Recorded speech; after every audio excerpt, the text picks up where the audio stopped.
when Noah left his house, of course, like I said earlier, he was going out with some friends. Now, these friends, from what I found out, Noah had some issues with a couple of them. Noah's 8. These kids are like 12, 13 years old. Now, you may ask yourself, what is an 8-year-old hanging out with damn near some teenagers? From what I heard also, these kids are some bullies. White American, I have to say that. Nothing about race, but this case is. Sorry. No one ever came back home.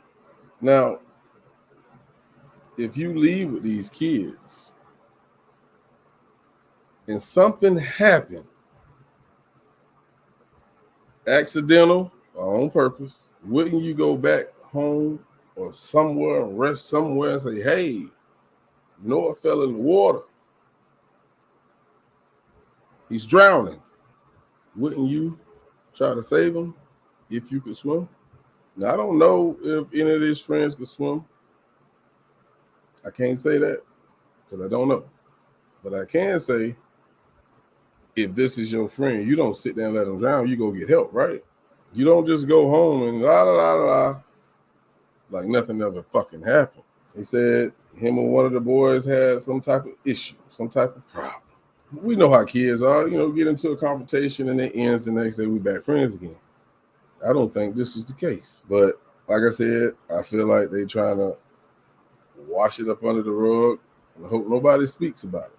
And I've been on social media and I don't see anyone in my area. And I know a few people from Jesup and I haven't heard or seen anybody talk about it. And I'm like, what the fuck? Let's do it like this. For one, some facts that you need to know about Noah. The biggest fact you need to know about Noah. He's terrified of water. So they're all under the age of 18, everybody involved. Absolutely. So do you think that maybe that may be the reason why, things seem to be coming slow when it comes to, because, if hypothetically, if all of these people were over the age of 18, then there would all be statements from everybody. Everybody would have been, in some type of interrogation room or been questioned and had signatures on papers and all. But, with kids, it's a little different from what I have seen. When it comes to minors, they can't put that type of information out about them. I just feel personally, something can be said without mentioning names, possibly. Right. Also, in another article I seen, the sheriff actually brought that up. He said that the community feels like they're taking their time with this case and not providing enough information. And their response was, we're gathering all the evidence that we have as far as ring camera footage, right, all that type of stuff. And in that same article, he stated that they're actually getting the footage enhanced, audio and video. And he said it takes a little time. But they have already done the autopsy report. And from what I've heard or what I've read, it was done. But why haven't it been presented to the public? Because that is something that you can present to the public. Now, if you want to show the family first, cool, understandable and respectable. Right.